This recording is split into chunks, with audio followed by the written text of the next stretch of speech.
So thank you, Andrew, so much for coming for the first ever Green Table podcast series. Thank you for the invitation. So why don't you tell us about yourself? Elaborate version. I work in finance. I'm an investment professional. I've been doing that for almost 30 years.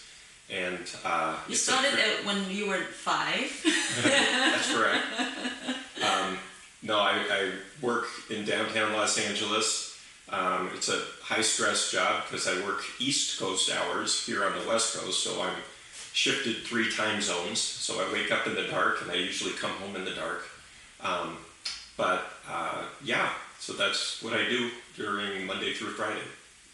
And tell us about, because you're very involved with charity organizations and everything. Tell us about that, for the past 30, 40 years that, what kind of organization you're involved and everything. Sure. Well, I have a real soft spot in my heart for children.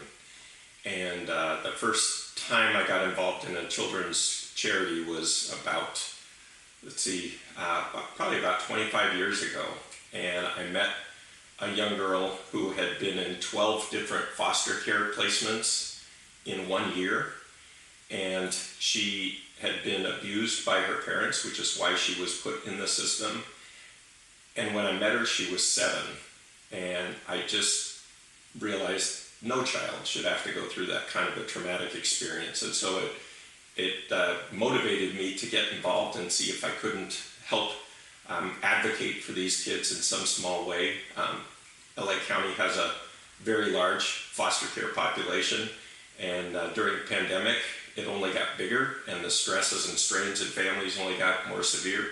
So that's where it started about 25 years ago, and now I'm also involved with teenagers in the inner city through the YMCA of Los Angeles. We have YMCAs, 27 of them throughout Southern California, so we're touching lots of neighborhoods. And again, during the pandemic, the need, as people shifted to online remote learning, learned that many of these kids, not only did they not have Wi-Fi, they didn't have a device to log in either. And I thought, gosh, they can't even go to school.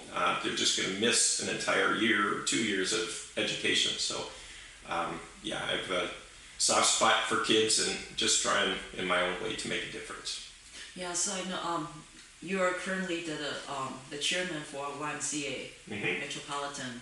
And so the organization you mentioned is 5 Acre, which has been helping a big deal in LA area. So all right, so that's a brief introduction about yourself. Thank you. So let's talk about body image. I've been wanting to talk about this for a long time. Okay, so so I think it's interesting because in the general understanding, we think women or female, we're the ones that have more self-conscious about our body image. We should be skinny, or we should be certain body type and everything.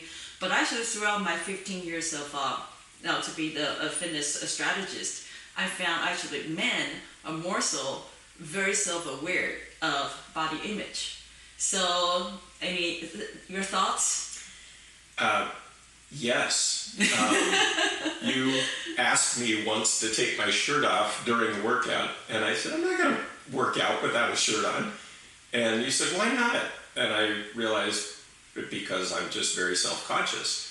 In fact, I got so self-conscious that my brother and I had a deal growing up, and that was you never brush your teeth in the morning in front of the mirror with your shirt off. Because whatever's jiggling there is just going to set a bad image for the rest of the day. And same thing when I would go to the gym to work out, like 24-hour fitness where I used to belong. And they have all the treadmills in front of an entire wall of mirrors. And I think, gosh, to look at myself for 20 minutes while I'm running is just not something I'm comfortable with. So yes, I think it is kind of universal. People see themselves differently than perhaps the world sees them. Yeah, I think this is very interesting because I grew up in Taiwan, as you know. And so I'm born, raised in Taiwan. I came to this country when I was 22 for graduate school. And so it's very interesting, and great that we can discuss this from different perspectives of culture, expectations, and everything. So how old were you when you were already self-conscious, not wanting to brush your teeth in front of the mirror with your brother? Oh, I think that was teenage years, probably Wow. early teens, and yeah, and you know today so my Monday through Friday wardrobe is suit and tie always, and even during pandemic I would suit and tie only from the waist up, but always even on camera I always had, and that was just the uniform that I wear, and I actually find it very helpful. Because when I go to work, if I'm suited up for work, it puts me in a different frame of mind than if I were just sitting in a t-shirt and sweats. I don't think I would be as focused. It's just a strategy that helps me. Putting on a tie helps me feel okay, people are relying on me as a professional for investment guidance, and I need to provide that. And but I don't have the same feelings when I'm exercising. I like to wear baggier shirts. You tell me, no, don't wear baggy shirt. I can't sculpt you. I can't see what your muscles are doing. Your muscle needs to tell me the feedback of how they're doing. Are they fatigued? Yes. Do they want more and everything? So yes, I do. And thank you so much for, keep opening up your boundary, when we train and everything. Because yes, that makes the result a lot better. So it's, now I'm 48, just turned 48. Thank you for participating in my party. And so it's very interesting for me to understand, so for instance, when I was growing up in Taiwan, like my face, my square face, this angle is very not desirable. So this is like a very ugly face shape. For Asian, for Taiwanese, and I'm half Chinese, that they love oval face. So no angle, just complete oval. So this is a bad face shape. So not only when I grew up, and my dad happened to have square face, my mom happened to be beautiful oval face.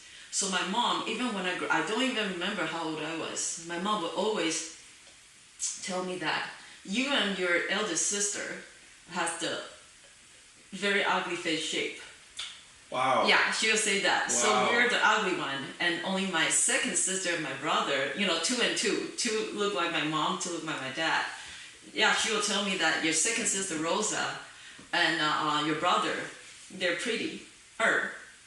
Well, so what did that do for your self-image, and how did you try to respond to that? So growing up, I know that I'm not pretty. I know I have square face, which, if I can do anything to cover it up, I would. So growing up, I never even show my forehead. I always have vein. And then I always self-conscious about, I have a square face and this is not pretty because I don't have the oval face. And then also, as growing up, my body, I should be a natural bodybuilder.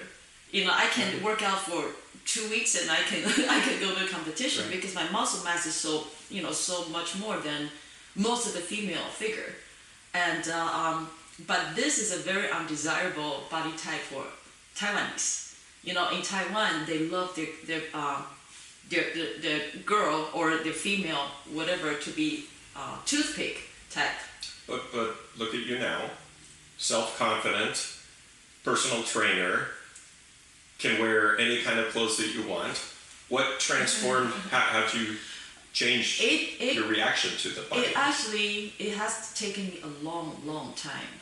I came to this country when I was 22, and I was still not knowing, what to do with this body image, because I was shameful about my muscular figure. I was very shameful.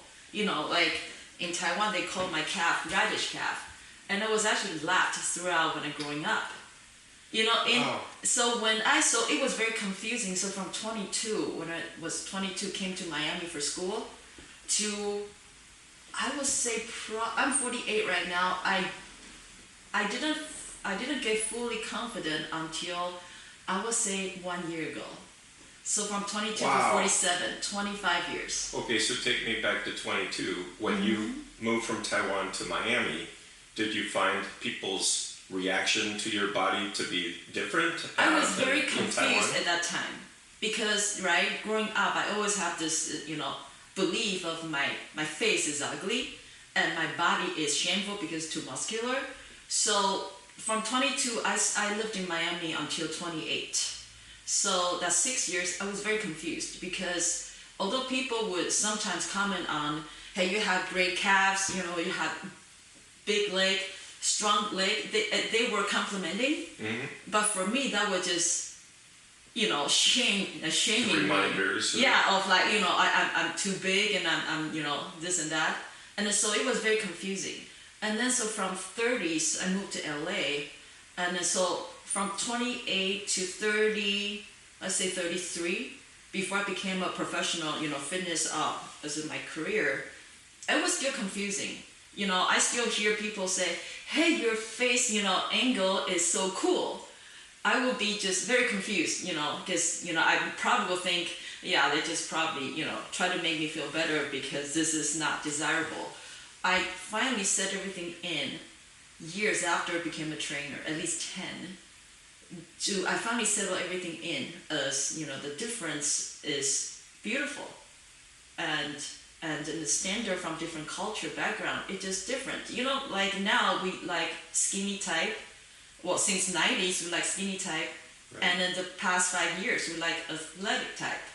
You know, so things keep changing. 100 years ago, or actually in our Tang Dynasty, that was about 2,000 years ago, our beauty standard in China was as, you know, overweight as possible. If you go see the old painting, sure. You know, the watercolor painting, everything, yeah. In Tang Dynasty, in Chinese history, the women prefer to be really overweight, very luscious. And, you know, but 2,000 years later, they just want everything skinny. You know, like 1,000 years ago in Qing Dynasty, they even wanted their female to be not able to move, walk, or anything, wow. Right? So wrap their feet and everything. So the female become a very vulnerable object and assets for male. So they cannot have education, they couldn't walk. They would wrap their feet. The more noble or the more, you know, a background you grew up, the female, the more they wrap your feet when you're like, I would say maybe like 5, 6, 7 years old. When your feet is still this big, they'll wrap it. And what's the purpose of wrapping it? So they cannot walk. And then so for the society, they think that is the smaller your feet was the prettier you were. So the people, if they were born in a very significant families, government officials and stuff, so they will stop their feet from growing since this little. So when they are at the age to get married, like, you know, 12, 13, 14 years old, they will be so proud that their daughter feet is like that. So she couldn't walk, she couldn't do anything. Wow. But yeah, so they started to want the female figure to be very vulnerable, cannot survive, but depends on the male dominant force. So and so forth. So, you know, so this last 2 years I realized, you know, this belief changes from culture to time and everything. So there's no standard thing as I'm too muscular or I'm too skinny, or I'm too strong, I'm too big. But wait, you said just in the last 2 years, so that means for 46 years you had one belief system and then you've been able to transition it in the last couple of years to appreciate differences, yes. To recognize it just is that now, but it's going to change again, just as it did in the Tang Dynasty, and it went from overweight, small feet to whatever it is today, radish legs, whatever. How did you make that transformation? Because that's 46 years of conditioning.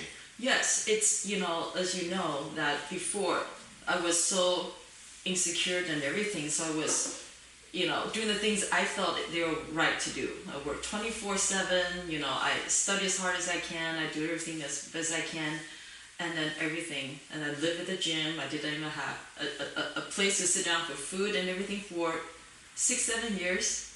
And so the past 2 years, revelation really came in when I was able to give myself space and then have my private time away from work and everything. So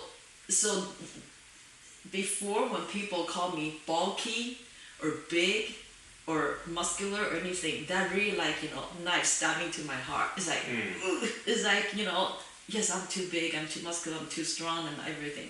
For 25 years, I would work at the gym with 5 pounds weight. I was so afraid to develop muscle. Wow. Yeah, actually, even last year, I had, a professional coach to help myself and help all my clients, including you, to have better programming and better strategy. So I still remember like a year ago, I would still ask him, I don't want to be more muscular. Let's have the program to just maintain. And then he looked at me, he's like, what's wrong with being muscular? And then, so I was like, I preach my own muscularity, for the youth, for, the health, and then to prevent falling and everything. And at the same time, I still have that deep, this consciousness that, being big and then muscular is not But good. creating your own space, taking on new hobbies like plants, piano, swimming, investing in yourself helped in that transition of thought from Yes. to build your self-confidence to say, this is who I am, and I don't need to worry about changing perspectives of the world. I can just be confident and comfortable in my own skin, who I am. Yes, right? and I feel that once you give yourself space, you gain so much more wisdom and perspective to things, right? Like before, I never give myself space. I would just work. And so I never can see things beyond. And then now I give myself space for doing the things I love and then not beat myself up, not working 24/7. And I was able to see, you know what? My radish leg is great because I'm so strong. I can jog, I can, do a lot of things. And then muscular not is great because this is the cap I have. Right. Whether I like it or not, and whether the society love it or not, whether they perceive it as a pretty, sexy, or too big or ugly, that makes no difference to me. That's awesome. Because, I have this, and I'm glad I have them, because they all form from non-existence, and I exist. So it doesn't matter. So right now, very little thing touch me, change me anymore. If I perceive, you're the best man on earth, you are. I don't, any other things doesn't really affect my thinking or my belief anymore. That's why, awesome. You know what? I have a jar. And who is there to say that they're not pretty? I think they're pretty. Of course. Yes. Of course. My mom passed away 1 year ago. And Mom lived her entire life till age 82 believing she was fat. And I asked her many, many times growing up, why is it that you're always on a diet? You're athletic, you walk, you play tennis, you've got it. Why is it that you're so obsessed with your body? And she told me very straightforward, when I was a little girl, my mother told me I was fat and that I would never have a social life, would not get married because the world does not accept fat girls. And she lived to 82, still plagued by the belief that she was overweight. And it's incredible that you in 2 years were able to make that mental transition, because so many people, like my mom, I think, spend their whole life trapped in other people's perspectives, not seeing themselves for who they are. And here she was mayor of a city, very successful, very philanthropic in the community. She should have had every reason to feel confident in who she was and the contribution she was making. And she was married for 45 years before my father passed away. So she did marry. And yet have she lived successful kids and everything. And yet she lived with this belief that she didn't look right to the world. And it's amazing that you were able to find the strength and the strategy to make that shift. So, Andrew, so now, for you to look at Susie, your mom, rest in peace, that, it's so clear to you, she got all the reason in the world to be proud of herself, to be confident, about herself and everything, to be, happy and, don't be in the trap situation. And you, looking at you, it's almost like how you look at Susie's situation. Because, you have great health, you have great career, you have great trainer. Yay! It keeps my health going. You have beautiful family, you have beautiful home, you have beautiful friends, beautiful social lives, you have, a lot of cause you live for, you have so many people depend on you, and you're such inspiration for so many, including myself. And, on top of that, good looking, Okay, stop. You can blush. So, but you also, just like 100% of us, also have self-image issue. Yes. So how do you see that, compared, for you, look at Susie and other people, looking at me, and to yourself? Good question. I'm a work in progress. I don't think I've turned the corner quite as much as you have. You need to come here and live with the green table. Maybe I do. This is great inspiration. But, so I've thought more about it in the last year and a half than I probably have in my whole life, from the standpoint that when Mom passed, I reflected upon all of the accomplishments she had in her life, and we weren't able to celebrate her life during pandemic the way we would have liked to have. But just in writing things down for the obituary and talking with stories with friends who were remembering times they spent with her, I realized what a rich, full life she lived. And yet, even to the end, she was self-conscious of how she looked. And I would tell her, she was in that wheelchair, and I told her, I said, Mom, once you're at a table eating with people, nobody sees the wheelchair. In fact, you see yourself as she was overshadowed by the one flaw. I don't want to be overshadowed by that. One thing I love to share with you. So now, being able to give myself space and then looking at bigger picture and everything, I find myself so liberated from boundaries. And I'm able to focus on the bigger picture, just like my piano performance, right? I understand, there were a lot of flaws, but I also understand what are the highlights, and that they so outshine than all the flaws that, I do. So, I'm able to save my energy from worrying about not important things, to really enjoy the good parts of life. And then life is so happy this way that... I'm smiling as you say that because I remember your first recital for me. Oh my God, I know. And you were wearing like sweats and just sweatshirt. That was a year and a half ago? Yes. And I said, Fen, you should dress like Yuja Wang. You have the body for it. You can wear a short dress. You can wear heels. And the next time I came, you were dressed, heels. And it was...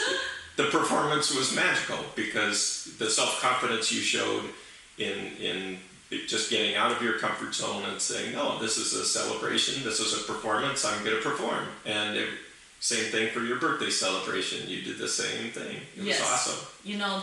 So I just, and this moment will come to you very quick. And one thing also I learned through life is the change. Sometimes it can happen overnight, really. That, yes, if you really believe in something, it will change overnight. I remember David Wayne, the tennis kid, that he's been with me for 8 months. When he first came here, that's why when I have younger clients, the life-changing experience happens so quick and so profound and so significant and in such a shorter time. 8 months ago, he didn't even want to wake up every day. Because it was depression, ADHD, and everything. He just felt okay, dragging, grinding, wake up, go to school, and this and that. And 8 months, fast forward now, he cannot wait to get up because life is so much fun. And 8 months ago, I was talking about believing with him. I told him, you didn't really believe in tennis, you think you believe, you didn't really believe in school, which you think is so important to you, education, degree.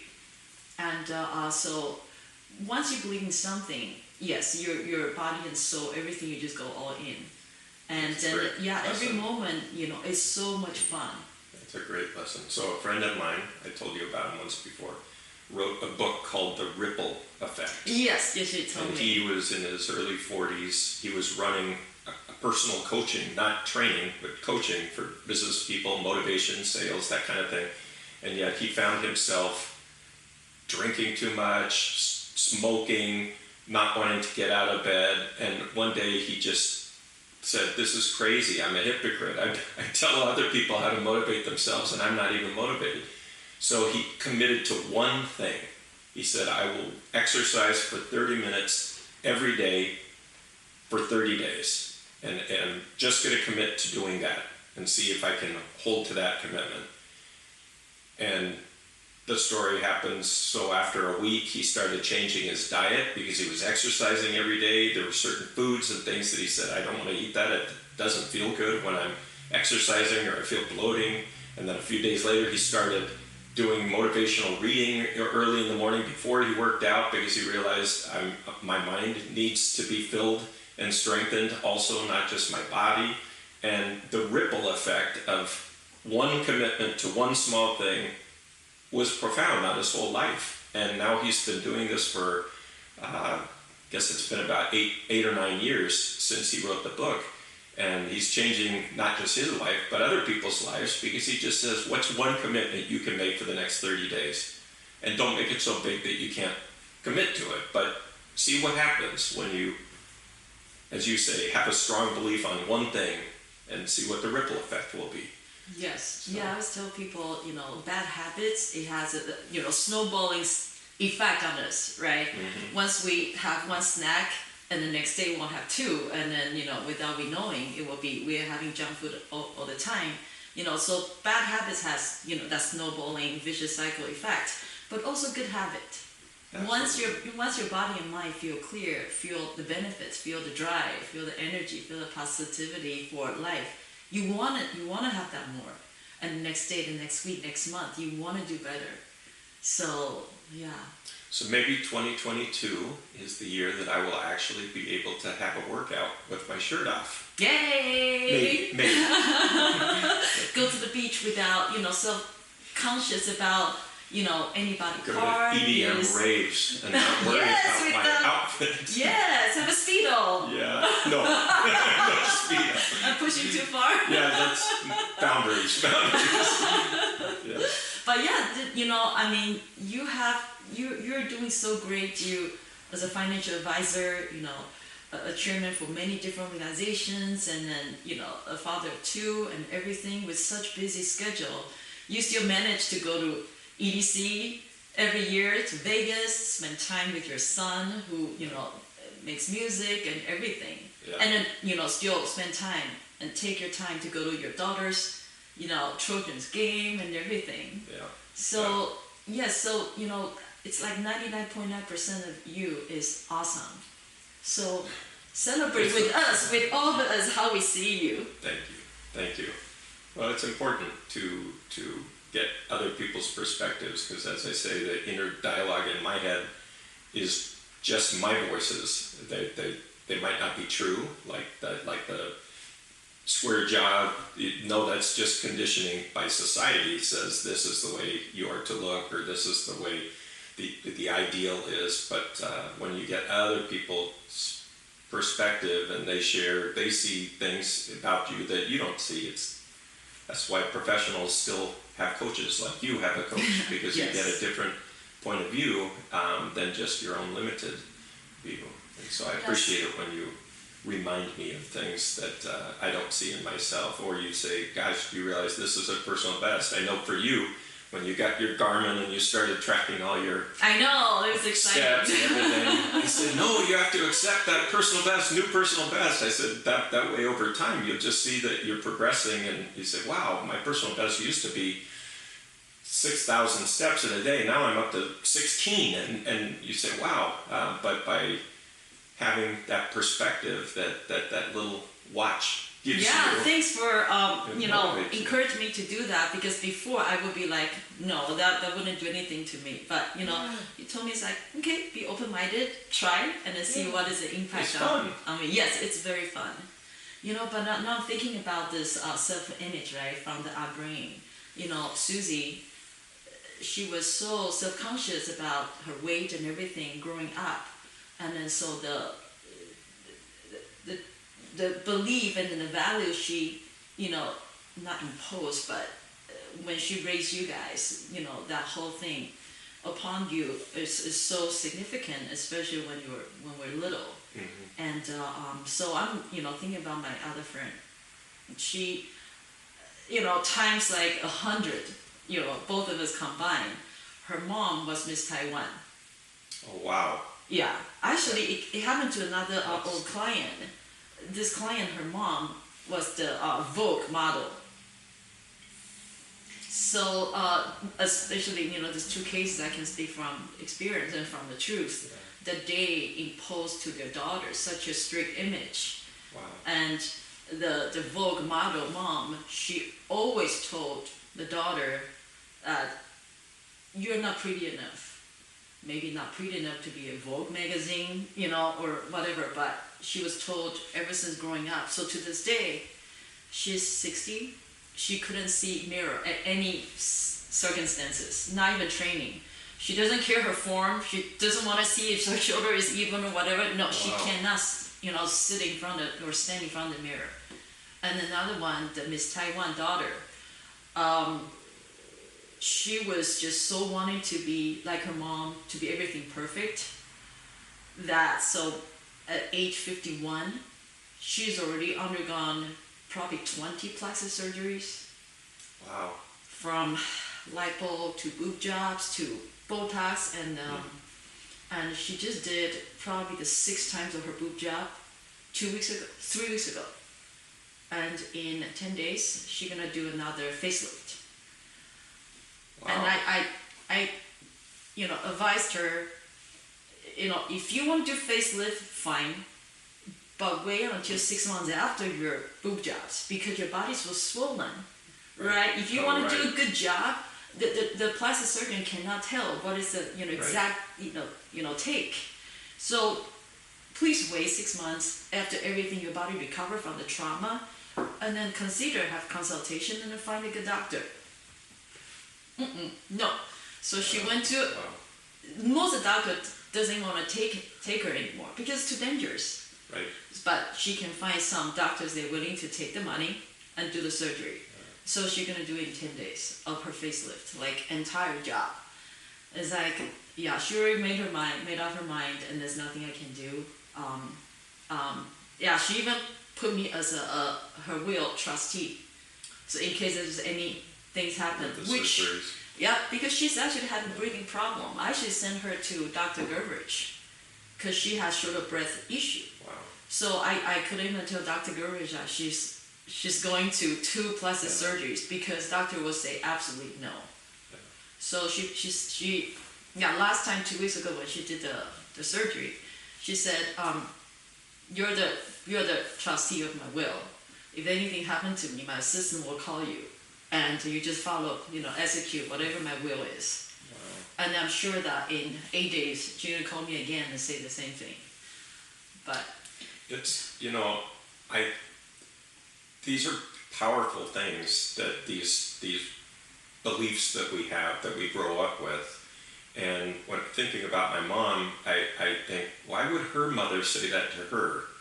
Well, what trauma or what belief system did her mom have growing up that maybe led her through her entire life to see things one way? And so she was actually trying to motivate and make things better for her daughter, but she said that hurtful thing and it plagued her whole life. And I'm thinking maybe she was plagued her whole life with body image issues. Maybe her mother or father said something to her, or boyfriend or whatever, and that led to this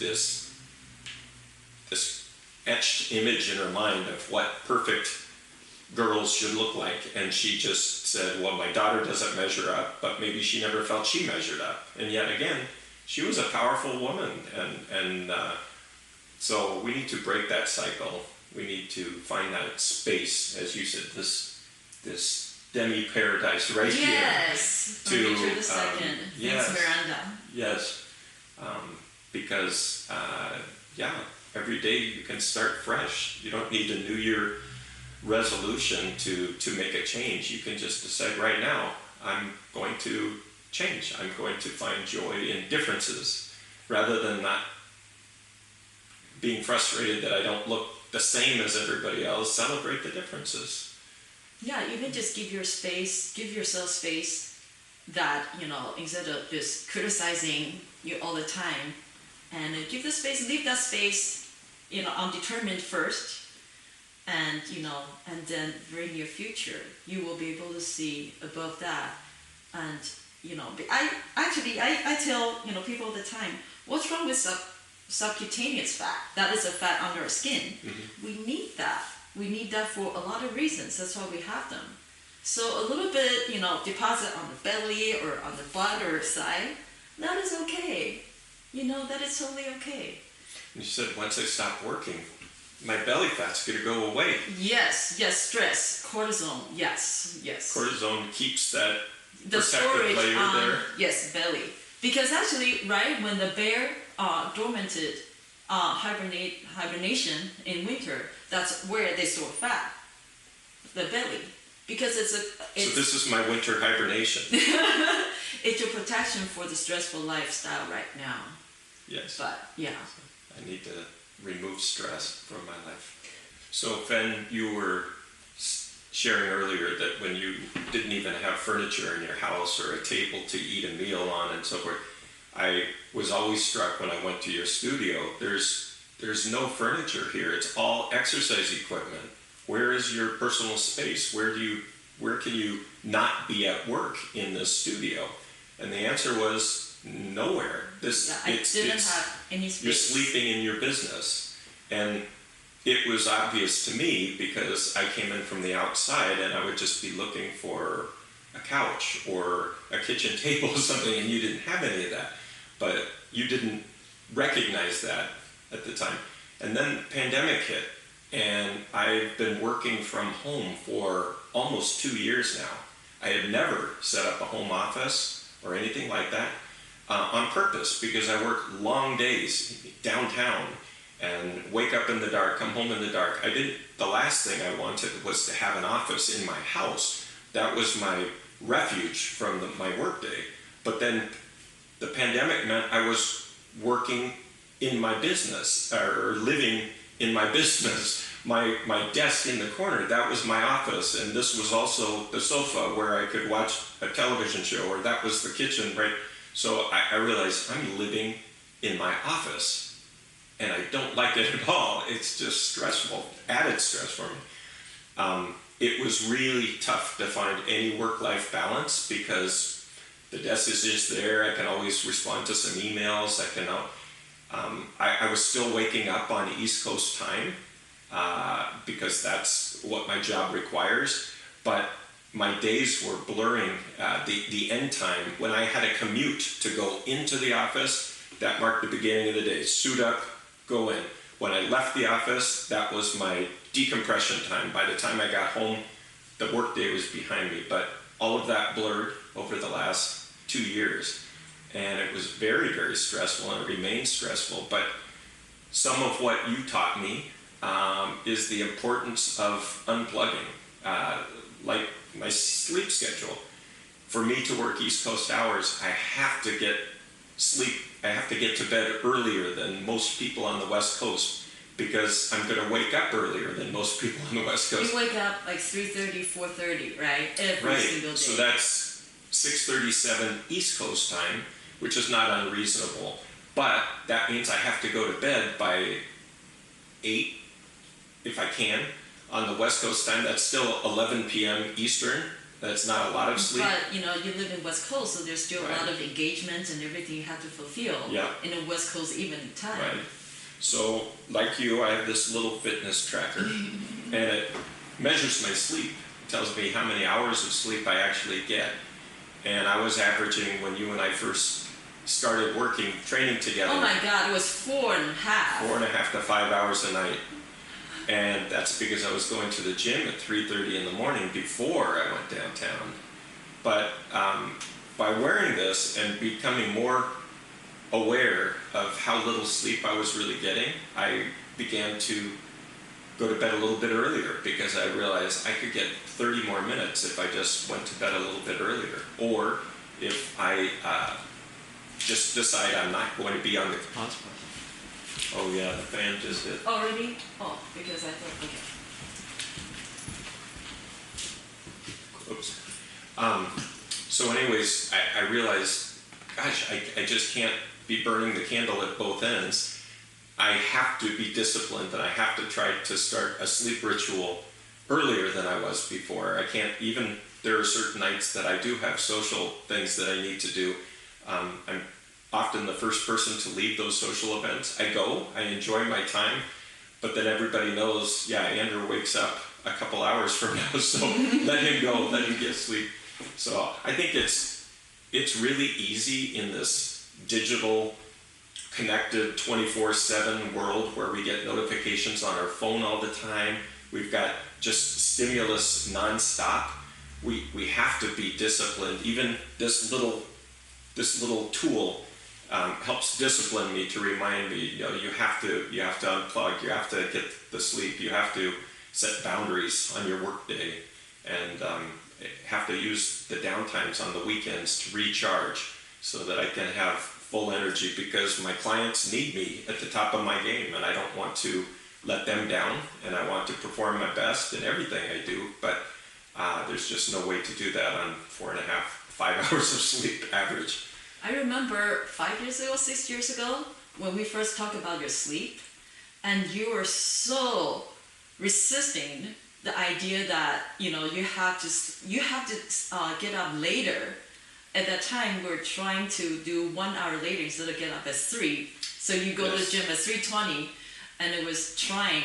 How about don't work out in the morning, work out after your work, but have that 1 extra hour sleep in. It was so hard. You were just like protecting, like your life away from that idea. You're like, no, there's no way. I have to do my routine, and then I go to work and everything. So that was what, let's say 6 years ago. And but within that first 2 years, your Health 360 score jumped from 80s to 96 and has been consistent.